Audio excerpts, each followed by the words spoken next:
नमस्कार, खबर उत्तराखंड में आपका स्वागत है। मैं हूं राहुल चौहान। खबरों बढ़ने से पहले एक नजर आज की हेडलाइंस पर।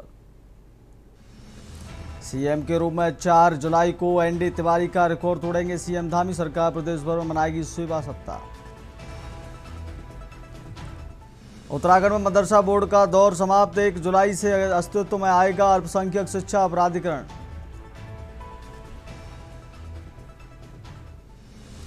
उत्तराखंड में एसआईआर प्रपत्र जमा नहीं हुए उनकी दोबारा होगी जांच। 92% से अधिक डिजिटाइजेशन का काम पूरा। हरिद्वार अर्ध कुंभ की बैठक में अखाड़ों की खींचतान उजागर। जूना और निरंजनी समेत 5 अखाड़ों ने किया बहिष्कार। उत्तराखंड में सरकारी अस्पतालों में जांच सुविधाओं का होगा विस्तार। मिलेगी नई मशीनें।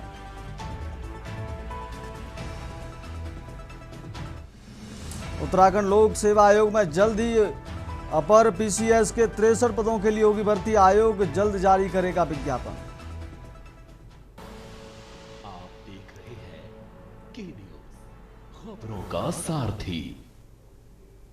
सीधे चलते खबरों के विस्तार में। देहरादून में एसएसपी के नेतृत्व में दून पुलिस ने सोशल मीडिया पर उत्तराखंड के सभी थानों को बम से उड़ाने की धमकी देने के मामले का खुलासा करते हुए आरोपी जसप्रीत सिंह को गिरफ्तार कर लिया है। पुलिस के अनुसार 21 जून को आरोपी ने इंस्टाग्राम पर 25 जून को सभी थानों में बम विस्फोट की धमकी वाला पोस्ट साझा किया था, जिससे लोगों में भय का माहौल बन गया था। इसके बाद कोतवाली नगर में बीएनएस और आईटी एक्ट के तहत मुकदमा दर्ज साइबर टीम की मदद से जांच शुरू की गई। तकनीकी सर्विलांस के आधार पर 28 जून को 26 वर्षीय आरोपी निवासी अम्बाला को कोतवाली नगर क्षेत्र से गिरफ्तार किया गया। पूछताछ में आरोपी ने कर्णप्रयाग में निहंग सिखों पर पुलिस कार्रवाई से नाराज होकर पोस्ट करने की बात स्वीकार की।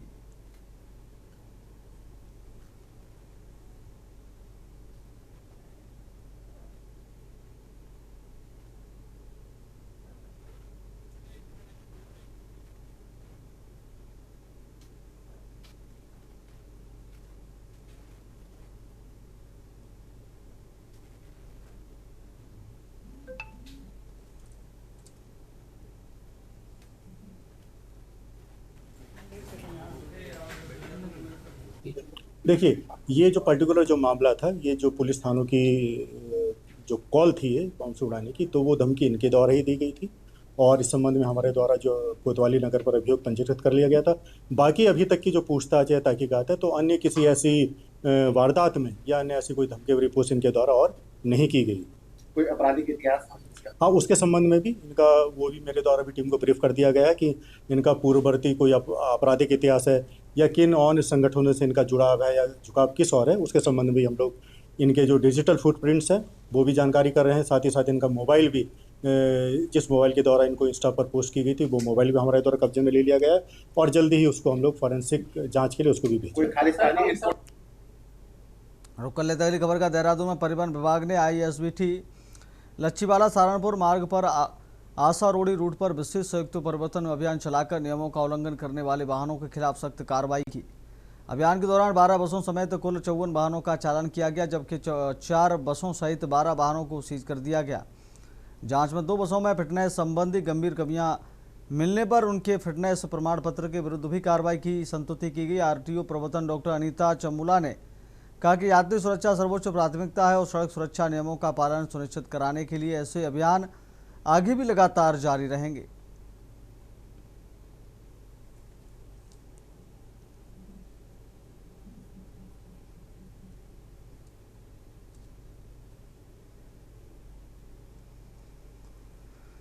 अगली खबर का रुख करते लक्सर में मलकपुर भुक्कनपुर होते हुए स्थल बुजुर्ग को जोड़ने वाली संपर्क सड़क का विधायक मोहम्मद शहजाद ने फीता काटकर उद्घाटन किया। इस अवसर पर उन्होंने कहा कि लक्सर किसान बाहुल्य क्षेत्र है और खेतों व गांवों को जोड़ने वाले संपर्क मार्गों का विकास उनकी प्राथमिकता रही है। उन्होंने कहा कि इस सड़क के निर्माण से किसानों और ग्रामीणों को आवागमन में बड़ी सुविधा मिलेगी तथा क्षेत्र के विकास को गति मिलेगी। ग्रामीणों ने विधायक का आभार जताते हुए कहा कि नई सड़क बनने से मलकपुर बसेड़ा समेत दर्जन भर गाँव जिला मुख्यालय से सीधे जुड़ जाएंगे और एथल रेलवे स्टेशन तक पहुंचना भी आसान होगा। नई सड़क से क्षेत्र के हजारों लोगों को लाभ मिलने की उम्मीद है।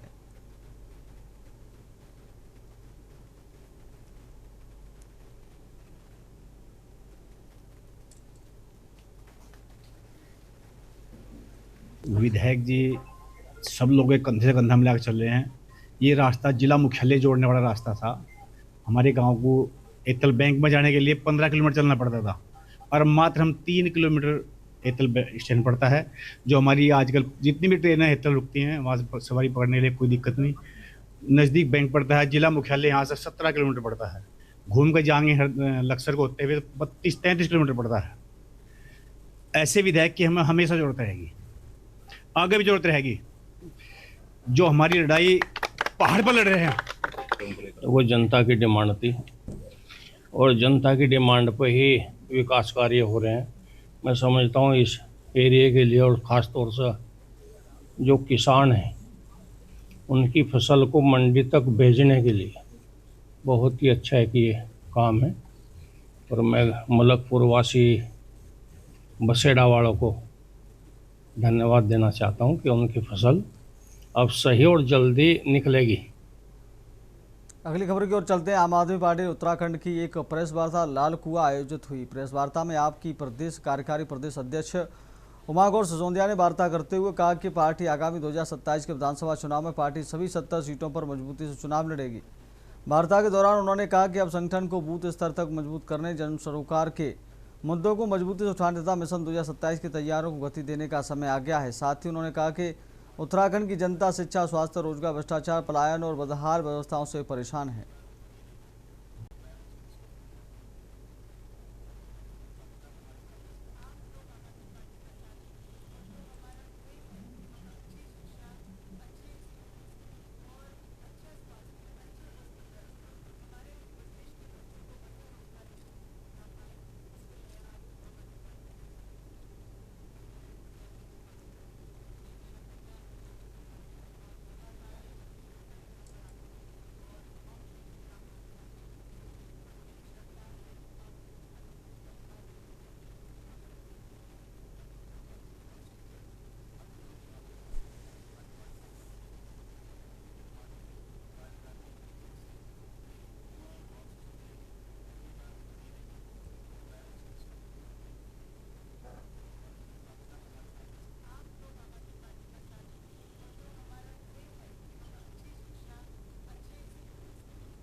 मैं कहती हूँ कि हम लोग 100% वो आरक्षण जो है महिलाओं को देंगे। 33% सीटें जो है महिलाओं को देंगे, क्योंकि महिला शक्ति उत्तराखंड में बहुत बड़ी संख्या में है। और सबसे बड़ी बात, उत्तराखंड जो प्रदेश है वो महिलाओं का बनाया हुआ प्रदेश है। पहली बार किसी राजनीतिक दल ने अगर अपने प्रदेश की कमान महिला को दी है, तो आप ये समझिए कि आम आदमी पार्टी महिला सशक्तिकरण के लिए कितनी प्रतिबद्ध है। हम लोग मैदानी और पहाड़ी की राजनीति नहीं करते, हम लोग करते हैं तो सिर्फ अच्छी शिक्षा, अच्छे स्वास्थ्य और हमारे बच्चों को रोजगार की राजनीति करते हैं। हमारा एक ही मुद्दा रहेगा, सब लोगों को अच्छी शिक्षा मिले। हमारे जो स्कूल्स हैं, आपको पता है कि उत्तराखंड के कितने सरकारी स्कूल बंद हो चुके हैं। अगली खबर का रुख कर लेते। उत्तराखंड में वर्ष 2027 के विधानसभा चुनाव को लेकर कांग्रेस ने अपनी चुनावी तैयारियां तेज कर दी हैं। इसी क्रम में पार्टी ने परिवर्तन संकल्प सम्मेलन अभियान की शुरुआत हल्द्वानी से की है। इस अभियान के तहत कांग्रेस 7 जुलाई तक प्रदेश के सभी 13 जिलों में पहुंचकर जनता के बीच जाएगी और राज्य सरकार की नीतियों को मुद्दा बनाते हुए समर्थन जुटाने का प्रयास करेगी। हल्द्वानी के राजपुरा क्षेत्र में आयोजित परिवर्तन संकल्प सम्मेलन में कांग्रेस के पूर्व प्रदेश अध्यक्ष करण महारा और हल्द्वानी विधायक सुमित हदेश ने सैकड़ों लोगों को संबोधित किया। इस दौरान दोनों नेताओं ने प्रदेश की भाजपा सरकार पर जमकर निशाना साधा। उन्होंने बेरोजगारी, महंगाई, भ्रष्टाचार और जन सरोकारों से जुड़े मुद्दों को उठाते हुए सरकार की कार्यशैली पर सवाल खड़े किए।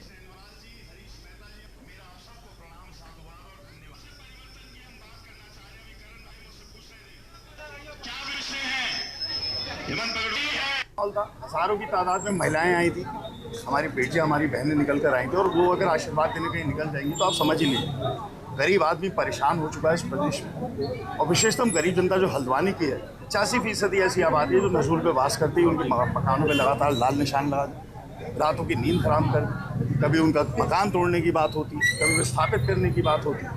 और इसके बीच में इस क्षेत्र में राजपुरा विशेष की मैं बात करूँ, स्मैक का जो प्रचलन है वो पूरे शहर में बहुत ही चिंतनीय विषय है। उत्साह देखने को मिल रहा, पब्लिक उमड़ रही है और लोग सुन रहे हैं बातों को, तो उससे ऐसा लगता है कि लोगों ने मन बना लिया है कि परिवर्तन करें। भारतीय जनता पार्टी अगर बेईमानी ना करे बिहार की तरह, महाराष्ट्र की तरह, तो निश्चित है कि कांग्रेस की सरकार बनेगी।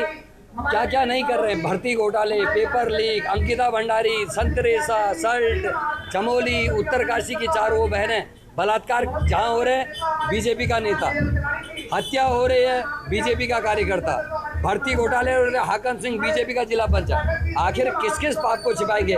केवल और केवल हिंदू और मुसलमान का नैरेटिव पैदा करके भारतीय जनता पार्टी चुनाव जीतना चाहती है, जो लोग अब समझ चुके हैं। लेकिन एक दुख मुझे है कि पूरे देश को इन्होंने नफरत में धकेल दिया। अगली खबर की ओर बढ़ लेते। खबर देहरादून से, जहां लोकसभा में नेता प्रतिपक्ष राहुल गांधी द्वारा कोटा से शुरू किए गए छात्रों की गूंज कार्यक्रम के बाद प्रदेश कांग्रेस कमेटी भी तैयारी में जुट गई है। देश के अन्य राज्यों के साथ साथ यहां भी युद्ध स्तर पर तैयारियां की जा रही हैं। इसी के तहत कांग्रेस भवन में प्रशिक्षण कार्यक्रम आयोजित किया गया। प्रस्तावित कार्यक्रम के लिए राहुल गांधी ने 3 संयोजक नियुक्त किए हैं, जिनके साथ 50 कार्यकर्ताओं की टीमें भी गठित की गई हैं, जो विभिन्न कोचिंग सेंटरों में जाकर छात्रों से संवाद स्थापित करेगी।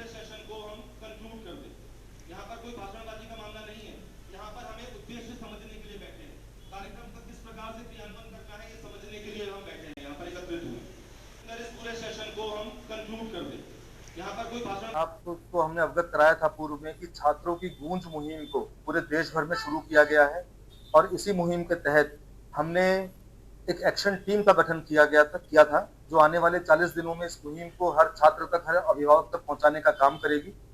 और इसी मुहिम के तहत जो एक्शन टीम हमने बनाई थी, उसका आज प्रशिक्षण शिविर था। आज हम सब लोगों ने बैठ के उन ट्रेनिंग कैंप लगाया है और हम सब लोगों ने चर्चा करी है, बात करी है। हमारे नेता राहुल गांधी जी द्वारा छात्रों की गूंज जो कोटा में कार्यक्रम किया गया, उसके बाद पूरे देश में 28 शहरों में जो एजुकेशन हब है, वहाँ पे एक कार्यक्रम चलाया जा रहा है। इसमें उत्तराखंड से सुमित्रा भुल्लर जी, मैं और वैभव वाले जी 3 लोगों को संयोजक बनाया गया और 50 लोगों की हमारी एक्शन टीम है। ये अगले 40 दिन का कार्यक्रम है। इसमें हम लोग कॉलेजेस, यूनिवर्सिटीज, हॉस्टल्स में विजिट करेंगे, लोगों को जो पेपर लीक की घटनाएं लगातार इस देश में हो रही है उसके बारे में बात करेंगे। अगली खबर का रुख करते खबर देहरादून से, जहां यूकेडी के नेता देवचंद्र उत्तराखंड ने बताया कि हमारा हर कार्यकर्ता जनता के बीच में है और जनता के हकों के लिए सरकार से लड़ रहा है। आने वाले समय हमारी क्या योजना है और किस तरह जरूरतमंद युवाओं को रोजगार दिए जाएंगे, हम सबकी तैयारी कर रहे हैं। यह कार्य पूरे विधानसभा क्षेत्र में लगातार किया जा रहा है। बता दें कि उत्तराखंड में जल्दी ही विधानसभा चुनाव कराना प्रस्तावित है, इसलिए सभी दल चुनावी तैयारियों में जुटे हैं। साथ ही विभिन्न दलों ने प्रत्याशिता की जावेदारी करने वाले भी कमर कस रहे हैं।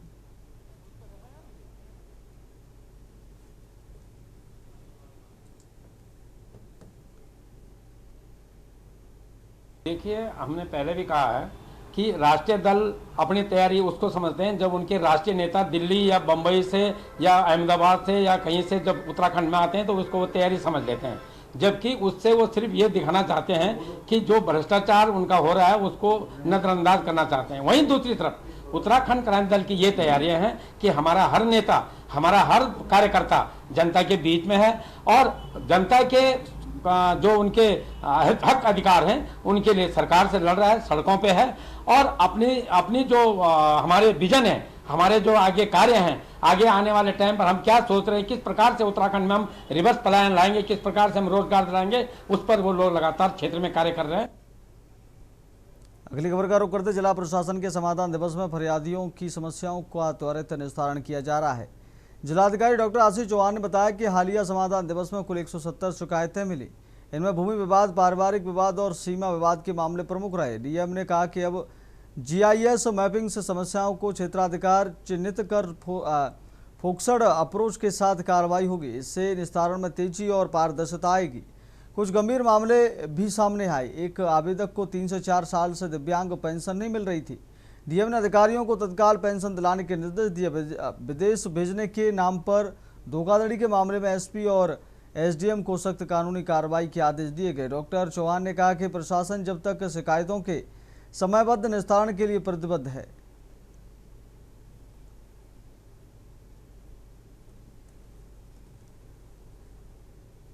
समस्या समाधान दिवस के अवसर पर आज लगभग 170 शिकायतें हमें प्राप्त हुई। मेनली जैसा कि हर बार की तरह बाउंड्री डिस्प्यूट से रिलेटेड केसेस कई सारे हैं या लोगों के लैंड डिस्प्यूट से रिलेटेड हैं, और इसके अलावा फैमिलीज़ के अपने पर्सनल डिस्प्यूट्स भी होते हैं, वो भी इस बार भी उनकी संख्या थी। और जैसा मैंने पहले कहा था कि एक बार एरिया वाइज जब हमारा GIS मैपिंग हो जाएगी इन चीज़ों की, तो हम बेटर तरीके से या फोकस्ड अप्रोच के साथ में उस पर काम कर पाएंगे। और जो मेन 2-3 ऐसे मैटर्स थे जिनमें पर्सनल सेटिस्फेक्शन जैसी कंडीशन भी थी कि 3 से 4 साल से किसी व्यक्ति विशेष को विकलांग पेंशन नहीं मिल पाई थी, तो उनके मैटर में इंटरवीन करके उन्हें जल्दी से जल्दी उसे निस्तारित करने के लिए निर्देशित किया गया। अगली खबर का रुख करते खबर हरिद्वार से, जहां प्रस्तावित कुंभ मेला की तैयारियों को लेकर मेला नियंत्रण भवन में शहरी विकास मंत्री राम सिंह कीड़ा की मौजूदगी में मेला प्रशासन और साधु संतों के साथ बैठक हुई, जिसमें कुंभ की तैयारियों और अखाड़ों की विभिन्न मांगों पर चर्चा की गई। हालांकि बैठक में अखाड़ा परिषद की गुटबाजी भी देखने को मिली। हाल ही में गठित परिषद के एक जुट से जुड़े 8 अखाड़ों के संत बैठक में शामिल हुए, जबकि निरंजनी जूना आनंद समेत 5 अखाड़ों के प्रतिनिधि अनुपस्थित रहे। बैठक के बाद मंत्री और संतों ने इसे सकारात्मक बताया और कहा कि अगली बैठक में सभी 13 अखाड़ों की सहभागिता सुनिश्चित करने का प्रयास किया जाएगा।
सभी लगभग अखाड़े जितने भी अखाड़े उनके जातिगत प्रतिनिधि यहाँ पर पहुँचे थे, और कुछ लोग जो यहाँ नहीं थे वो यहाँ पर नहीं थे, कोई बाहर थे और कई उज्जैन गए थे, कहीं दूसरी जगह गए थे, इसलिए नहीं आ पाए। उनके प्रतिनिधि यहाँ पर पहुँचे थे और कोई ऐसा विषय नहीं है। और इस बार सभी लोगों के आशीर्वाद से, सभी महंतों के आशीर्वाद से, सभी अखाड़ों के आशीर्वाद से इस कुंभ को हम ऐतिहासिक बनाने की तैयारी में लगे हैं। मुख्य बिंदु जो आने वाला कुंभ है उसको दिव्य भव्य बनाने के लिए, और दूसरी जो मेन बात थी वैष्णव अखाड़ों को जमीन आवंटन किया जाए, इसके लिए मुख्य मांग हम लोगों ने रखा था।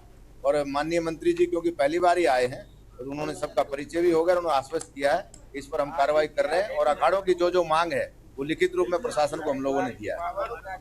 अगली बार सब शामिल होंगे। तो बहुत से लोग अपने किसी कारणवश बाहर हैं इसलिए वो नहीं आए, और वो सब हमारे भाई हैं, किसी का कोई वैमनस्य नहीं है, सब आपस में एक है। हम गंगा माई से कामना करते हैं और प्रार्थना करते हैं कि देश दुनिया से जो है लोग यह भव्य और दिव्य कुंभ मेला में आए, ज़्यादा से ज़्यादा आवे। आदरणीय मुख्यमंत्री, शहरी विकास मंत्री और पूरा मेला प्रशासन पूरा राममय है, और जो है आदरणीय प्रधानमंत्री जी के देखरेख में भारत ही नहीं पर पूरी दुनिया में सनातन की जय जयकार हो रही है। तो आज देखिए 8 अखाड़े यहाँ फुल बहुमत में थे। अखिल भारतीय नया अखाड़ा परिषद का नया गठन हुआ है और हम लोग बहुमत में हैं, और आगे भी जो भी अखाड़े हैं वो सब जो है धीरे धीरे यह अखाड़ा परिषद बॉडी में आ जाएगा। अगली खबर का रुख कर लेते अल्मोड़ा जिले के लमगड़ा क्षेत्र में सोमवार को एक दर्दनाक सड़क हादसे में 4 लोगों की मौत हो गई, जबकि 2 अन्य गंभीर रूप से घायल हो गए। हादसा चाय खाने के पास उस समय हुआ जब बेगनिया गांव की ओर से जा रही एक कार अचानक अनियंत्रित होकर सैकड़ों फीट गहरी खाई में जा गिरी।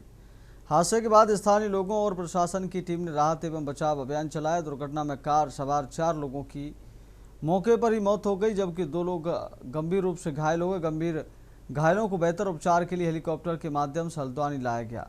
हेलीकॉप्टर FTI हेलीपैड पर उतरा। यहां तहसीलदार कुलदीप पांडे और शीला तिवारी अस्पताल की मेडिकल टीम पहले से मौजूद रही। प्राथमिक उपचार के बाद दोनों घायलों को निजी अस्पताल में भर्ती कराया गया है, जहां उनका इलाज जारी है। हादसे के कारणों की जांच की जा रही है। प्रशासन ने मृतकों की पहचान और दुर्घटना के कारणों का पता लगाने की कार्रवाई शुरू कर दी है।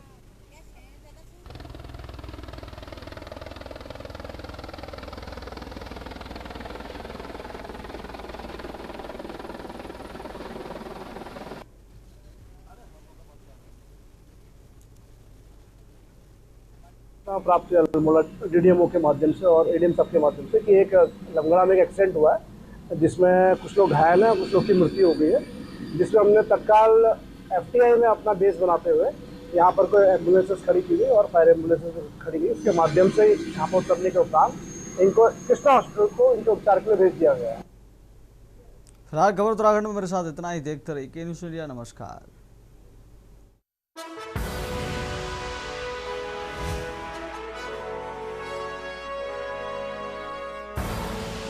आप देख रहे हैं के न्यूज़, खबरों का